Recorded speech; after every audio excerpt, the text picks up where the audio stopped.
Hello and welcome to the Gooner Talk, back again with you guys for another show, for another episode of our Raw Reaction series, and specifically the Arsenal transfer show. Hope you're doing good. Hope you are well. Thank you for joining me as always, 8 a.m. every single day, Monday to Sunday, UK time. Thank you for making it part of your morning routine as always. We've got Kaiser in the building, always joining us first in the chat box. Jonathan, Stevie, Edwin, we've got Paul David Blaschick, we've got Nick joining us at 2:47 a.m. in Peru. Thank you to Nick joining us all the way from Peru. Griffiny, we've got Tony, Matt G, runs with cows, Brad, Christopher, Straight Arsenal, Anukra, Ian, James, Rich, we've got Johan, Steve Stone, we've got Moidel, we've got James Boland. So many of you guys, thank you so much for everybody that continues to join us and says good morning every day. I just love the community aesthetic of this. Apologies if is Tom blurry or is my hangover worse than I thought? Apologies if I am blurry. Hopefully the connection sorts itself out very, very soon. If I am blurry, you'll be able to see a nice crisp screen any second now. It is wired internet. I never understand why we have these internet problems, but I'm hoping that you can hear and see me absolutely fine. If not, let me know in the chat box, and then there'll be absolutely nothing that I can do about it. But let's crack on with today's news by telling you, as always, to go and subscribe to the Arsenal Way. And make sure that you are indeed subscribed, because there is going to be plenty of content coming in the new year from the channel. I think that it's certainly a situation where there is a lot of exciting things that you will not want to miss out on. So do make sure you subscribe to the channel. And we're on our way now to 7,000 subs, which is mad. And here we're on our way to 29,000. So please do make sure that you're subscribed here and over on the Arsenal Way. Link to the channel is in the description as always. We start off by, though, talking about the fact that Arsenal's game against Wolves tomorrow has now been postponed, and it means that Arsenal's next game will be against Manchester City on New Year's Day. I, for one, am quite happy about this. I'm quite content with the fact that Arsenal will not be playing this game. It was less than 48 hours after the end of yesterday's fixture. Arsenal have already got all four of their right-back options out because of COVID. And so therefore, going into this game, I was much more concerned about the rotation, about how we might perform, and having this game now postponed, and we'll have to replay it at some point during the season where we don't have European football, so it should be absolutely fine. Neither do Wolves, so we should be able to reschedule it without too much hassle. And we can now better prepare for the Manchester City game. So that's the big hope. Manish, we don't know if Tommy will miss the City game just yet. We don't know when he returned his positive test. And so because of that, we have to kind of work out when he would have gone into isolation, when he can come out of it. But if he tested positive before Christmas Eve and then tests negative ahead of the game, he should be able to play. But then you have to question whether or not he'll be fit or not, which is always going to be a big concern. Let's jump over to the next story, though, and our first transfer story of the day. Brennan Johnson, 20-year-old attacking midfielder for Nottingham Forest, has been linked with a move to Arsenal. 5 goals, 4 assists for Forest in the Championship so far this season. Exciting young talent in an attacking midfield position. He does seem tailor-made for Arsenal to be interested, and Arsenal are reportedly interested in the youngster. His contract at Forest runs out in 2023, meaning at the end of this season, he'll have just 1 year left on his deal. According to Transfermarkt, he's rated at £900,000, which, when you consider the output that he's putting in, is an incredibly small amount of money, and you can expect it'll go for a hell of a lot more. He came through the Forest Academy, through their under-18s, then into the first team. And yeah, he's a player that seems to be exciting the young parts of the Championship. Still yet to play at England international level above 18s, but has, and I'm just looking at this now, played already for Wales' full senior international team. So he switched from England to Wales, and he's represented the Welsh senior side on 7 separate occasions. So there you go. It's an interesting player, certainly one that would be looked at by the club as kind of, you know, that depth of position for players like Ødegaard, like Smith Rowe. I'm thinking in the youth side, though, you think that we've got Amari Hutchinson, we've got Kedo Taylor-Hart. Do we need to bring in another young attacking midfielder? Arguably not. Arguably, we don't need to bring in another young attacking midfielder. We've got these kids coming through. But Amari Hutchinson's contract is still set to expire, I think, at the end of next season as well, maybe even the end of this season. And his agent is Kia Jarabchin. So whether or not Arsenal can sort out a new deal for Amari Hutchinson remains to be seen. Let's fast forward to our next story. And Clement Lenglet, according to Fichades, a Spanish outlet, is again interesting Arsenal. I say again because he was linked back when he was playing for Sevilla and very loosely when he was playing in France as well. And Clement Lenglet is subject of interest from Arsenal over a possible move in the January transfer window. The Barca defender is viewed as a solution to help bolster the Gunners' hopes of qualifying for the Champions League. Now, I don't really know why we need to be pushing for another centre-back at this moment in time. I feel like that area is fine. Lenglet has suffered with a number of injury problems, and to be honest, since moving to Barca, has suffered with some performance issues as well. When Saliba is coming back from loan from Marseille, I don't think this makes much sense at all. I don't think it makes any sense to block that path for Saliba anymore. This is certainly a player that we don't need to be looking to invest in. I mean, looking at kind of length of contract of what he's currently got left at Barcelona, 26 years of age. His contract runs out in 2026. His last extension was only last year, so he would cost you a significant amount. According to Transfermarkt, rated at 16.2 million. I think that's quite low of what Barcelona would expect if they were going to sell him. But he's played 9 games this season, and I'm pretty sure that's because he's suffered with a number of injuries. Although, actually saying that, he's just been kept on the bench for most of this season because they've been playing the likes of Araujo has been playing a lot of games, and Gerard Piqué, of course, sits there too. But Piqué and Eric Garcia, they brought in from Manchester City, hasn't been able to get in the team. I'm not interested at all in Clement Lenglet, and I'm hoping that this is going to be a very loose link that disappears into the ether very, very quickly. Our penultimate story revolves, though, around Ainsley Maitland-Niles. We talked about this previously.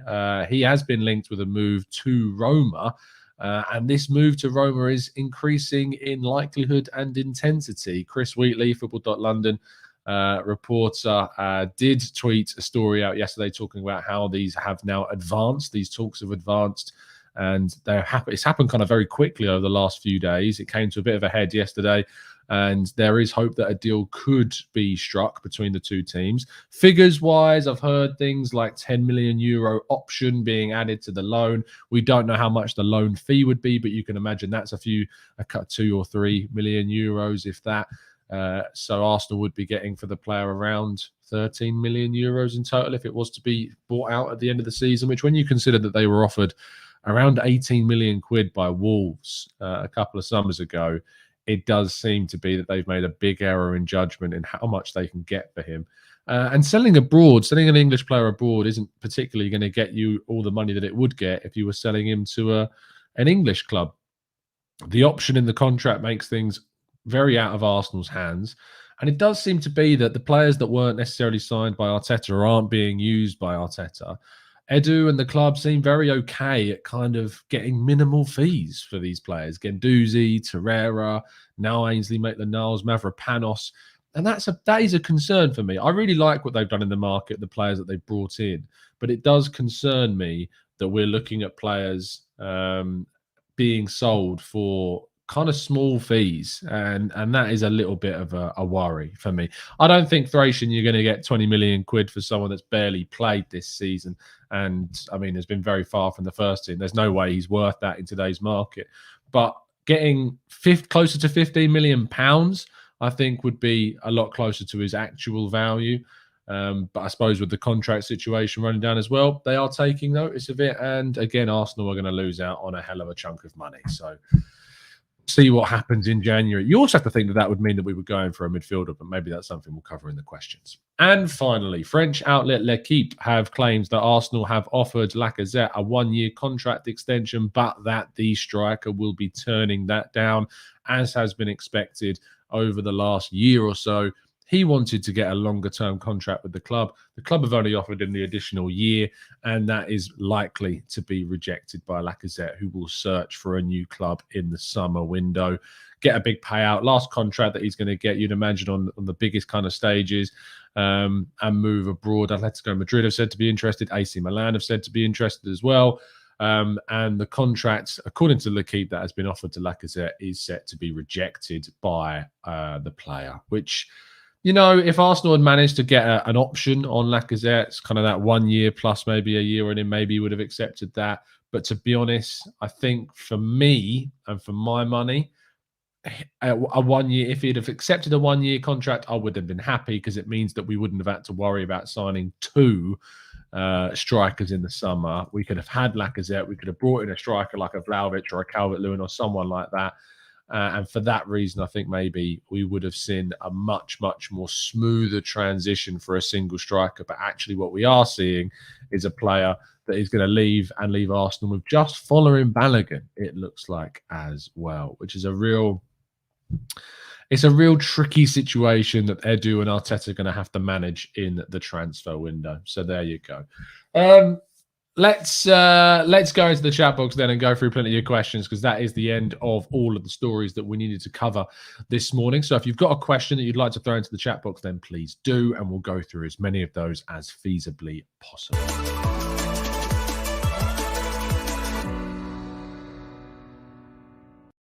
Okay, let's jump into the chat and see what you guys are saying. Let's jump up a little bit higher in the chat box. Left-footed centre-back replacement for Marie, suggesting about Lenglet, of course. I think it's a little bit of an expensive one to go to replace Marie in that position. Saliba can also play at left centre-back as well, so I don't really know why we would need to go the extra mile and sign someone like Clement Lenglet to replace Marie. Alfred says, if Lacazette, Eddie and Aubameyang all leave, who can we realistically get? And this is kind of what I was alluding to a second ago about the situation we could find ourselves in, where we're going to need to sign at least two strikers in the summer window, which is very possible. I think that the strikers that we should be looking to go and get are one of your Calvert-Lewin, your Vlahovic, your Dominic, your Isaacs, your Jonathan Davids, your marquee forwards, the player that's going to be your starting striker for the next 5+ years. The other striker is a little bit trickier. This needs to be someone that's probably a younger age profile again, but someone who's a bit of a prospect, someone who's say 22s, 23s, coming maybe from a league that is lesser known, or is coming from a lower league in England, maybe that you can bring through. Or the other route is to sign a Fernando Llorente kind of striker, not him obviously, but a plan B to bring off the bench, an Olivier Giroud, if you like, kind of option. Is there any out there? You could look maybe at Smolov at Lokomotiv Moscow, who's actually done quite well since returning there. I think he's got 7 or 8 goals in 15 or 16 games for Lokomotiv this season, 30 years of age, good in the air, still clearly, a goal scorer, and would be free at the end of the season. You're looking at someone like that. Or you can look at, say, your Artur Cabral type of striker, someone that would cost around 50 million or pounds, bring them in to be the second striker with a Vlahovic or a Calvert-Lewin. I think that's the better option of going for, if that is the situation we find ourselves in. And then Balogun becomes your third choice. And if we're in Europe next season, probably a player that's getting a lot more time in the European group stages, but we'll have to wait and see. Let's go to Bulgarian Gooner. Says, surely we are getting a midfielder, right? Well, if Mainsley leaves and then we're left with just Lokonga and Xhaka, because Partey and El Neni would be at the African Cup of Nations, it does, to me anyway, make plenty of sense that Arsenal would go out and sign a central midfielder. Who that central midfielder is very, very difficult to predict. You could see Jack Wilshere being offered a contract, which I don't particularly want to happen. I think Arsenal, if they're serious about top four, should really be going and signing a top quality midfielder. But if it's Jack Wilshere or no one, as I said yesterday, I lean more towards that, because it's a better option than not signing anyone. If you give him a 6-month contract at the end of the year, it's better than bringing no one in and being left a bit short in midfield. But we don't know how good he is. We don't know how fit he is. We don't know how he would fit into the team. Arteta maintains he's of a Premier League level, but that doesn't sit well with me. And I think that we would need to go out and sign someone. Odril says, do you think Vlahovic is a good fit? Saw him play against Verona. The defenders bullied him and his attitude was terrible. What will the Prem defenders do to him? Look, I do think that you have to think about Vlahovic playing in a side where he knows he's going to leave. It's a situation like we have with Alexis Sanchez at the end of his time with Arsenal. He was going to leave. Aubameyang, you could argue as well, not happy, not playing well.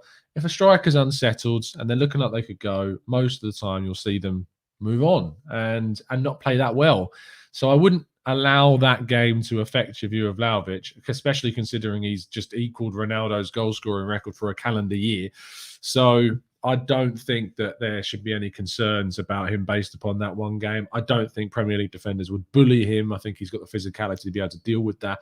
But I do think that a player like Calvert-Lewin is a better fit because of the way that he presses, because of his link-up play, and because of his better aerial ability that would add a kind of a hidden gem to the team, if you like, and he's still very clinical. So I lean more towards DCL, as you know, but I would be happy if it was Vlahovic that eventually joined the club. The real Yanis, thank you so much for returning to the chat box, Yanis, and so much as well for dropping in a donation. He says, hearing rumours that we are going to try and make a few signings to push for a top 4 this season in January. Can't see us going for anything apart from loans. I agree with you. I feel like the loan market is where Arsenal are going to be looking at. Your Odegaard, Matt Ryan style signings, someone that's going to add enough quality, but also enough to kind of push you forwards. The only possible signing that I could see us making is someone like a Matthias Svanberg from Bologna, someone that's accessible, someone that you can get from a relatively cheap fee and that would still have plenty of quality and that's not really a big of a risk of a signing. So that's kind of where I sit with that. But thank you, Yanis, for your donation, mate. As always, absolute pleasure to having the chat once again. Chris, I did have a good Christmas. Thank you for asking, mate. I hope you did too. Thabo says, would it be advisable to let Ainsley go given that the AFCON is just around the corner? It depends, doesn't it? It depends if Arsenal sign that replacement. That's ultimately what you want to see. Amandeep says 35 points in 19 games. How many do you see us getting from the remaining 19? I see a similar count. I do as well. And thinking 70 points. If Arsenal can collect 70 points, let's have a look at the Premier League tables of the past. How many times did 70 points get you into the top 4? Last season, it would have got you in the top 4. The season before that, it would have got you in the top 4. The season before that, it wouldn't have done. And actually, Arsenal finished on 70 points in Unai Emery's first season, Spurs finishing on 71. Let's hope we don't have a repeat of that. The season before, 17-18, it wouldn't have done. Liverpool finished on 75 points. 16-17, if this wants to load, it wouldn't have done either. 76 points by Liverpool, Arsenal finishing on 75. So it's a risk. If you get 70 points, there's a possibility. In 15-16, it would have got you in the top 4. So I do feel like there is an element now, because the teams are so competitive around this figure, that there's so many points being taken off one another, that it might get us into the top 4. I, however, think there are games that we need to pick up points in. We need to make sure we beat Spurs. We need to make sure that we beat Man United at home in the second, in that game coming up, I think in February. I might be wrong. We need to try and get at least something from the games against City, Chelsea, and Liverpool. Just a point. If we manage to get 1 point against what in those 3 games, I think that's an improvement on what we've seen previously. So we need to try and take something from those teams if possible, but we need to be getting our wins over Man United, Spurs, West Ham again, Leicester. We need to be trying to get wins in those games and then beat the teams we're expected to beat. No more silly defeats or dropping points to Crystal Palace and Brighton. Getting wins over those teams is going to be really important. And actually the thing and the theme about this season is we do look to be beating the teams that we should be beating.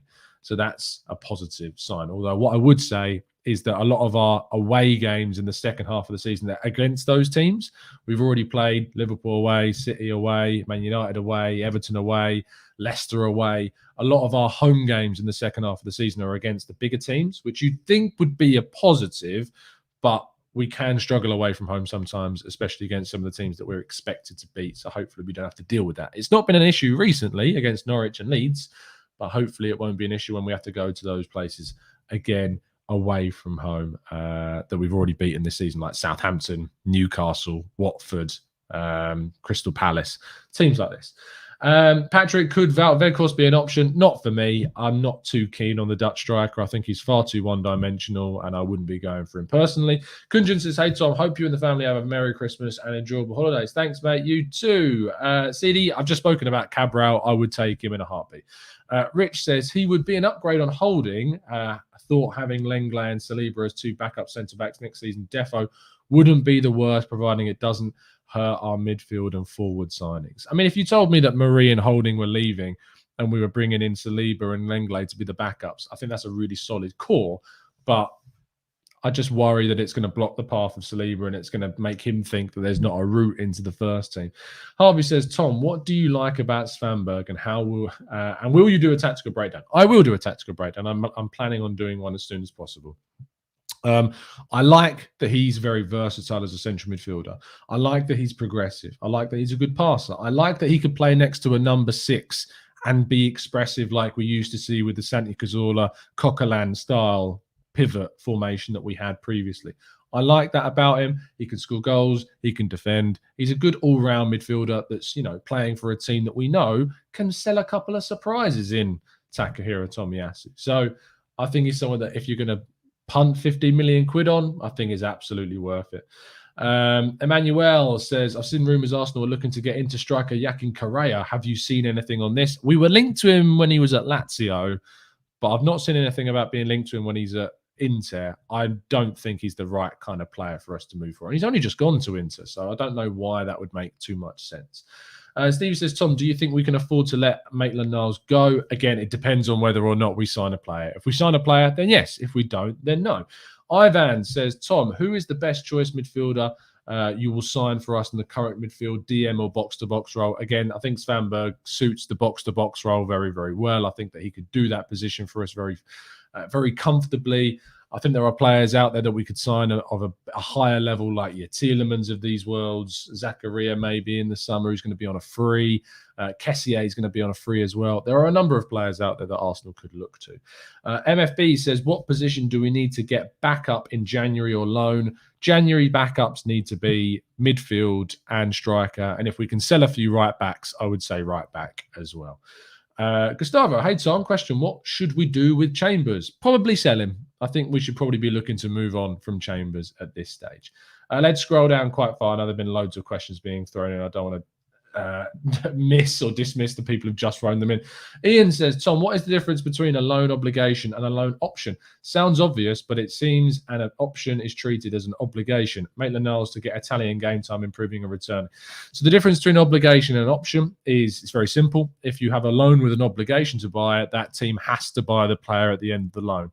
If you have a loan with an option to buy it, the team has an option. They have a choice of whether or not they would like to sign the player at the end of the season. Sometimes options to buy can become obligations to buy if certain clauses in that loan deal are met. So what I mean by that is if, say, Guendouzi, who joined Marseille with an option to buy, achieved a certain number of clauses, which he is expected to do, he will leave on an obligation. So usually it's done through number of appearances or number of goals or a club not being relegated or a club earning promotion. These types of clauses turn options and obligations into one another. Sometimes it can go backwards, sometimes it can go forwards. So, for instance, Mavropanos' deal, if Stuttgart don't get relegated, they have an obligation to buy Mavropanos. If they do get relegated, they'll only have an option to buy Mavropanos. So that's how it works. Tim says, it's Christmas and we won't play again until the next calendar year. How would you evaluate the first half of the season? I mean, good. I'd say it's been a good first half of the season. There's been some issues. We look at the first 3 games, but I do try and compartmentalize those 3 games. A little bit of a difference between them and the others. You then look at some of the other disappointing results: Brighton away, Palace at home, Man United away, Liverpool away, and Everton away. They were some really disappointing results. You have the 10-game unbeaten run that I thought was okay, that we did quite well, but there was a lot of issues in that, and I think they showed when we eventually played Liverpool and then United and Everton. But then you have this most recent run of games where Martinelli's in the team, Ødegaard's being fantastic, our back 5 with Tierney back in the side is looking much better. And I think this last few games where we've gone unbeaten against Southampton, West Ham, Leeds and Sunderland, and now, of course, Norwich, I think this last 5 games has been very, very impressive. So I'm looking forward to seeing what they can do against Manchester City. But in regards to the manager, I'm still very much on the fence. I want to see where we are at the end of the season and then have a judgment then. I think Christmas is always going to be a little bit too optimistic to make a decision. But I'm on the fence, and I certainly wouldn't be getting rid of him right now, that's for sure. And I think if you're still sitting there and saying he should be sacked, I don't. There's not much I can say that I don't think would change anyone's minds on that. Konstantin thinks that we should bring in Vlahovic, Renato Sanchez, and Kulusevski and Dest from Barcelona. I know Clive isn't a big fan of Dest, so he's not going to agree with you on that one.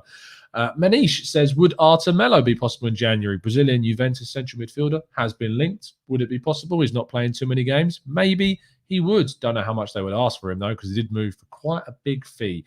Musa says, please ignore if this has already been answered. I'm going to watch from the start anyway, but why do people think that Ben White played right back instead of Chambers or Cedric yesterday? Well, Chambers and Cedric were both positive for the virus, so neither of them could play. That's why Ben White played Musa. So I hope that answers your question. Axelrod says, hey, Tom, how can we improve versus the top three sides and United? Look, it's a question for a manager of a team that gets points against. Ask someone like David Moyes. I mean, I know it sounds like a cop-out answer, but the easy thing is to say is that we need to be more resolute defensively. We need to not be as naive as we've been, as we were at Liverpool. Like, we lost our heads. When Arteta lost his head at Klopp, the team lost their heads as well. And we made mistakes and our heads dropped. If we go behind, we need to just, remain strong and compact and try and find a breakthrough to get the equaliser.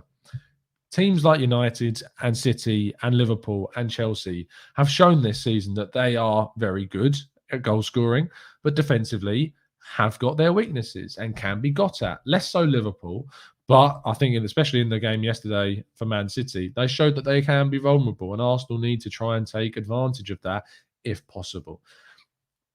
But we need to be resolute. Defense is always going to be the key in those games, making sure you don't make silly mistakes and being on top of your game the whole time.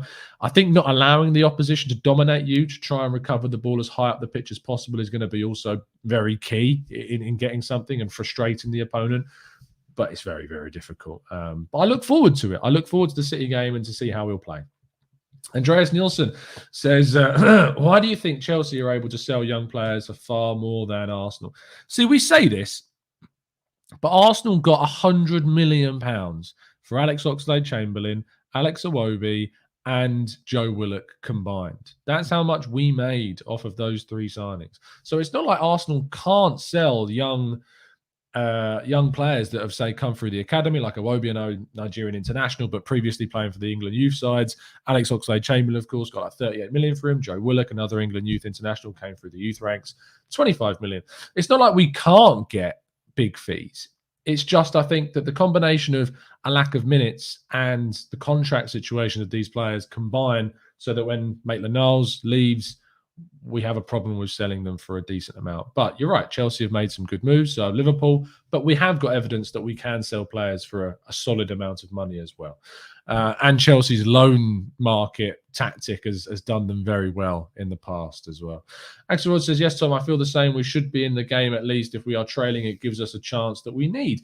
Yama says, Arsenal are not looking to spend much in January. Maybe one player, that's it. Just spent 150 million in 2021. Look, Arsenal have money. That's not really up for debate. It's just about whether or not they release as much of it in January as we're expecting. I think Arsenal have the capacity to bring in one signing if they want to. They could fast forward a summer plan of a striker if they wanted to, but I don't think that'll happen. But they certainly have the capacity to spend. I don't agree with you when you say they're not looking to spend much. I think that they would be willing to spend a lot if they felt that the player was available to them, but I don't expect them to, is probably where we are with those. Let's scroll down. Morning, Gooner. Good to have in the chat box, mate. Manu says Chelsea are able to sell players who haven't had a single minute for their first team because they send them out on loan and they do very well. Arsenal often keep a lot of their players on the bench in and around the squads rather than sending them on loan. Aditya says Ramsey, Rabiot, Arthur on a 6-month loan. I mean, Rabiot plays quite regularly for Juve, so I doubt they'd let him leave on a 6-month loan deal. So I don't think that's going to happen.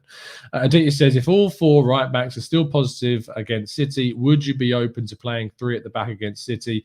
Yes, I would. The problem is who you play at right wing back. Maybe Tavares, you put a right wing back and you go with White, Holding, Gabriel, Tierney, and as I say, Tavares, or you can put maybe Saka there at right wing back and you go to kind of a 3-4-1-2 or a 3-4-2-1 kind of formation with either Pepe added there or Odegaard and Smith Rowe behind Lacazette, and then to Tierney and Tavares on either flank of the wing-back positions, or you push Saka further up. It's difficult, isn't it, to find the balance of what you think we should do. But we did play a back five against City away from home, and it got absolutely beaten to shreds, but it did contain Chambers, Holding, and Kolasinac and Cedric. So, you know, it wasn't the best of defences, and I'm not surprised that we conceded as many goals as we did. So there you go. That's been your half an hour this morning. Thank you so much, guys, for tuning in. Do drop a like on the video if you've enjoyed it. I'll be back at some point. Will it be today? Maybe if I get around to doing a tactical breakdown, but I doubt it. At least it'll be tomorrow, 8 a.m. as always. And then we'll have a podcast, I'm hoping, at some point for you tomorrow as well. I'm going to try and sort that out. So please do tune in for that. Go and watch the Arsenal Ways 9:30 agenda show of Bailey and Hush this morning too. It'll be live in an hour's time, so you can go and check that one out. Link in the description to the channel as always. Do hit a like button if you haven't done so already, and subscribe to the channel as well. I'll see you tomorrow, and as always, up the Arsenal.